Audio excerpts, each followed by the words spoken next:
আজ আপনাদের সঙ্গে শেয়ার করব দুর্দান্ত স্বাদের টক ঝাল আচারের রেসিপি। কাঁচা আম আর কাঁচা লঙ্কা দিয়ে যে দুর্দান্ত স্বাদের আচার বানানো যায়, দেখলে অবাক হয়ে যাবেন। ভাত, রুটি, পরোটার সঙ্গেও যেমন সুন্দর লাগবে, আর তেমন একদম ঝাল মুড়ির সঙ্গে একদম জমে যাবে। নমস্কার, কেমন আছেন সবাই? আশা করছি সবাই খুব ভালো আছেন, সুস্থ আছেন। মৌসুমী রকমারি রান্নাতে আপনাদেরকে আবারও একবার অনেক অনেক স্বাগত। প্রতিদিনের মতো আজও একটা দুর্দান্ত রেসিপি নিয়ে চলে এলাম আপনাদের কাছে। আশা করছি এই রেসিপি আপনাদের ভীষণ ভালো লাগবে। আর ঝালমুড়ি মানেই বাঙালিদের তো একদম প্রিয় খাবার। তো চলুন, আজকের এই আচারের রেসিপিটা আমি কিভাবে বানালাম সেটাই আপনাদের সঙ্গে শেয়ার করব। আর তার সঙ্গে কিভাবে ঝালমুড়ি বানাবো দেখতে থাকুন। আচার বানানোর জন্য এইখানে আমি নিয়েছি কাঁচা আম, তবে এই পরিমাণটা আপনারা কম বেশি করে নিতে পারেন। তো এইখানে আমি 1 কিলো পরিমাণের মতো কাঁচা আম নেব। তো এইখানে আপনাদেরকে আমি আমটা এখন দেখিয়ে দিচ্ছি, তবে আমটা কিন্তু একদম সবুজ হতে হবে, এর মধ্যে কিন্তু কোনো রকম হলুদ হয়ে গেলে হবে না। সেই জন্য আমটা একদম কাঁচা আম নেবেন। আর আমটাকে এখন আমি ছাড়িয়ে পরিষ্কার করে ধুয়ে নিয়ে ফিরে আসছি।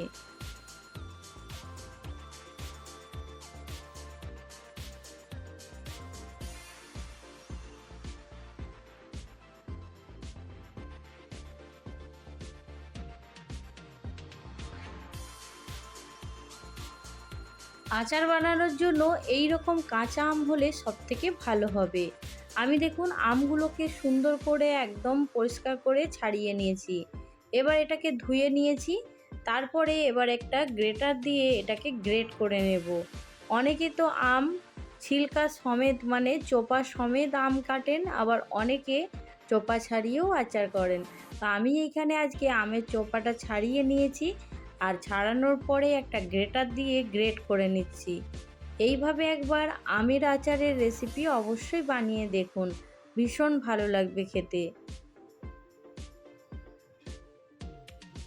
বাড়িতে যদি গ্রেটার না থাকে তাহলে বঁটিতে করে কিংবা ছুরিতে করে এই রকম সরু সরু করে কেটে নিলেই কিন্তু সুন্দর করে কাটা হয়ে যাবে।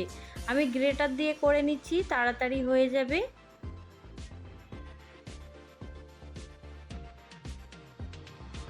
আমগুলোকে সব সুন্দর করে গ্রেট করে নিয়ে তারপরে আপনাদের কাছে ফিরে আসছি। আর এইখানে দেখুন গ্রেট করার পরে কতটা সুন্দর লাগছে দেখতে। আর এইখানে দেখুন আমি 200 গ্রামের মতো লঙ্কা নিয়েছি, কাঁচা লঙ্কা। আর এই লঙ্কাগুলো কিন্তু ভীষণ ঝাল, আর ঝালের পরিমাণটা আপনারা কম বেশি করতে পারেন। আমি এখানে 200 গ্রামের মতো কাঁচা লঙ্কা নিয়েছি আর 1 কিলো কাঁচা আম নিয়েছি। দেখুন আপনাদের সঙ্গে কথা বলতে বলতে আমটা আমার সুন্দর করে গ্রেট করা হয়ে গেছে।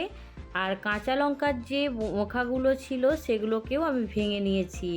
আর এটাকে হাওয়াতে শুকনো করে নিয়েছি, এর মধ্যে কিন্তু কোনো রকম জল নেই। একটা মিক্সির বাটি নিয়েছি, মিক্সির বাটিতে কাঁচা লঙ্কাগুলো দিয়ে দেব। কাঁচা লঙ্কাগুলো মিক্সির বাটিতে দেওয়ার পরে এর মধ্যে কিন্তু কোনো রকম জল দেওয়া যাবে না। এইভাবেই শুকনো এটাকে একটু ঘুরিয়ে নিতে হবে। আর খুব মিহি পেস্ট করা যাবে না, সেদিকেও একটু খেয়াল রাখতে হবে। কাঁচা লঙ্কাটা দেখে বুঝতেই পাচ্ছেন এটা কিন্তু একটু গোটা আছে, একদম মিহি পেস্ট করিনি। আর এর মধ্যে কিন্তু কোনো রকম জল দেয়া যাবে না, আবারও একবার বলে দিলাম। তো এইখানে দেখুন এবার যে কাঁচা লঙ্কার পেস্টটা আছে সেটাকে এইখানে আমের মধ্যে দিয়ে দেব।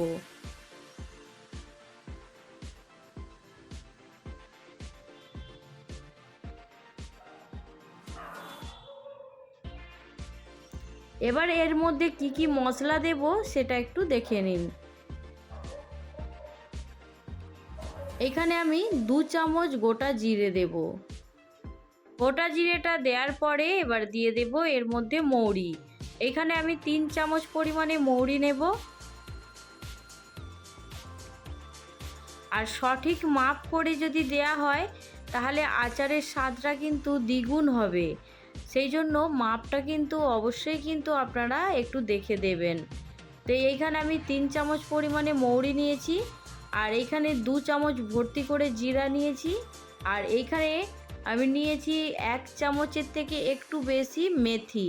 মেথিটা তবে খুব বেশি দেয়া যাবে না, নাহলে কিন্তু একটু তিতকুটে ভাব হয়ে যাবে। আর এইখানে দেখুন আমি সাদা সরষে নিয়েছি, আপনারা চাইলে কালো সরষেটাও দিতে পারেন। তো এইখানে আমি সাদা সরষে হাফ বাটি পরিমাণে দিয়েছি, সরষের পরিমাণটা একটু বেশি যাবে। তো এইখানে এবার সব কিছু মশলাকে একটু হালকা রোস্ট করে নিচ্ছি। হালকা ভেজে নিলে মশলার গন্ধটা সুন্দর চলে আসবে। আর এই আচারটা 1 বছর পর্যন্ত আপনারা সংরক্ষণ করে রাখতে পারবেন। হালকা করে দেখুন একটু ভেজে নিয়েছি। আর এর মধ্যে থেকে একটা যখন সুন্দর গন্ধ বেরিয়ে আসবে তখন গ্যাসের ফ্লেমটাকে বন্ধ করে দিতে হবে। আর দেখুন এইখানে আমি যে হাফ বাটি সরষে বললাম নিয়েছি, এই মশলাগুলোকে একটু ভেজে নেওয়ার পরে তারপরে সরষেটা দিয়েছি। সরষেটা কিন্তু আগে থেকে দেয়া যাবে না। যখন এই মৌরি, জিরে আর মেথি যেটা দিলাম সেটা একটু ভেজে নেওয়ার পরে সরষেটা দিয়েছি।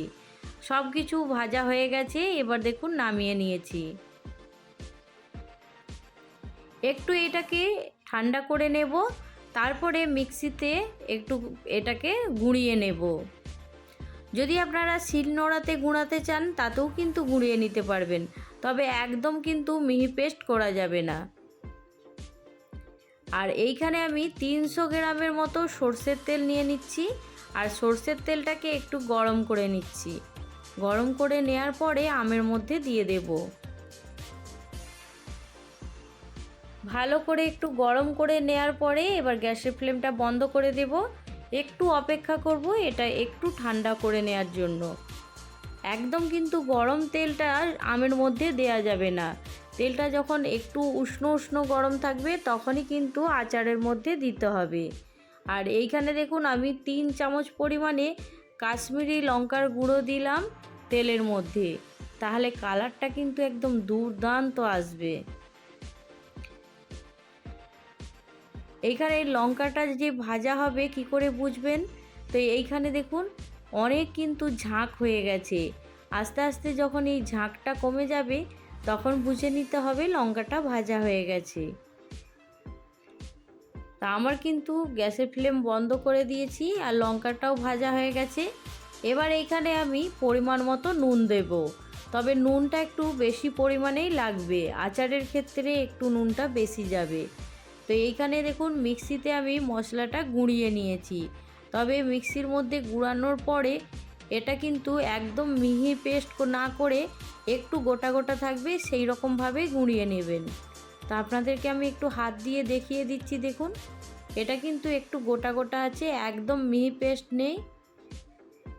যদি একদম পাউডার করা হয় তখন কিন্তু আচারটা অত ভালো লাগবে না। এবার এই মশলাটা আমি এইখানে আমের মধ্যে দিয়ে দেব।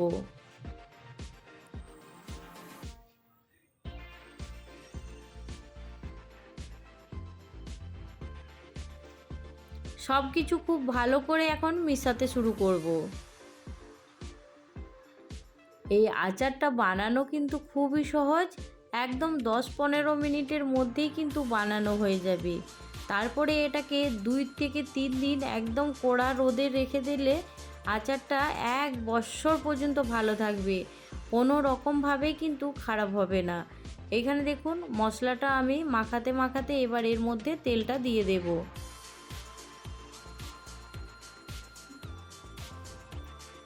তো শুকনো মশলা যেহেতু দিয়েছিলাম সেই জন্য এর মধ্যে কিন্তু তেলটা আগে দিয়ে দিতে হবে, তাহলে কিন্তু খুব ভালো করে মশলাটা আমের সঙ্গে মাখানো যাবে। এবার খুব ভালো করে এখন মশলাটা আমের সঙ্গে মাখিয়ে নেব। কাঁচা আমের সঙ্গে মশলাটাকে খুব ভালো করে মেশানো হয়ে গেছে।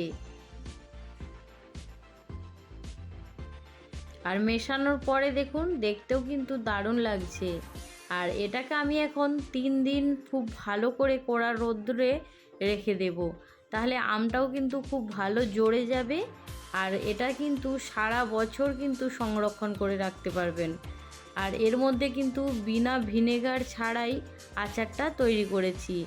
আচারের মধ্যে ভিনেগার না দিলেও কিন্তু আপনারা সারা বছর এইভাবে রেখে দিলে সুন্দর কিন্তু এটা একদম রেডি হয়ে যাবে। আর এর মধ্যে একটু হালকা মিষ্টি স্বাদ দিলাম এটা একদম অপশনাল, যদি না পছন্দ হয় তাহলে দিতে হবে না। এটা দিলে আরও স্বাদটা দ্বিগুণ হয়ে যাবে।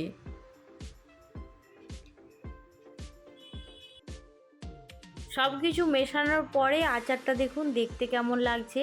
তো আজকের এই কাঁচা আম কাঁচা লঙ্কার আচারের রেসিপিটা আপনাদের কেমন লাগলো জানাতে কিন্তু একদম ভুলবেন না। ভালো লাগলে অবশ্যই একটা লাইক দিয়ে দেবেন। আজকে যারা প্রথম আমার চ্যানেলে ভিজিট করছেন, আপনাদেরকে যদি এই কাঁচা আম আর কাঁচা লঙ্কার আচারের রেসিপিটা ভালো লাগে তাহলে আমার চ্যানেলটা সাবস্ক্রাইব করে আমার পাশে থাকবেন। চলুন এবার মাখাবো ঝালমুড়ি। ঝালমুড়ি বানানোর জন্য এখানে আগে থেকে একটা কাঁচা লঙ্কা খুব ছোট ছোট করে কেটে নিয়েছি। তারপরে এর মধ্যে এক এক করে সব কিছু দিয়ে দেব। তো যেমন দেখুন এখানে পেঁয়াজ কুচি, শসা কুচি আর তার সঙ্গে টমেটো কুচানো নিয়ে নিয়েছি। আর আমি আগে মশলাটা রেডি করার পরেই কিন্তু মুড়িটা এর মধ্যে দেবো। এখানে দেখুন ছোলা ভাজা নিয়েছি আর তার সঙ্গে বাদাম ভাজা। এবার দেখুন এইখানে আপনাদেরকে দেখিয়ে দিই সেই বিখ্যাত আম আচারের রেসিপি, আমি যেটা এতক্ষণ ধরে বানিয়েছি। রোদে শুকানোর পরে দেখুন কতটা সুন্দর হয়ে গেছে, একদম জড়ে গেছে। আর এটাকে মুড়ির মধ্যে যদি দেয়া হয় এর স্বাদটা কিন্তু দ্বিগুণ হয়ে যাবে। এখানে দেখুন 1 চামচ ভর্তি করে আচার নিয়েছি আর তার সঙ্গে দেব স্বাদ মতো নুন আর একটু দেব সর্ষের তেল।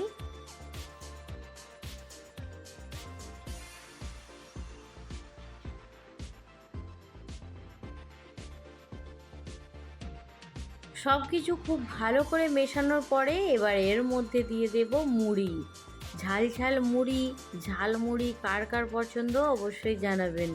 তো এইখানে দেখুন ঝালমুড়িটাকে এবার সুন্দর করে এখন মাখিয়ে নিচ্ছি। মাখানোর পরে খেতে কিন্তু দুর্দান্ত হবে। তো আজকের রেসিপি এখানে শেষ করছি। পরবর্তী রেসিপি নিয়ে খুব তাড়াতাড়ি আরও একটা নতুন ভিডিওর সঙ্গে দেখা হবে। সবাই ভালো থাকবেন, সুস্থ থাকবেন, বাই।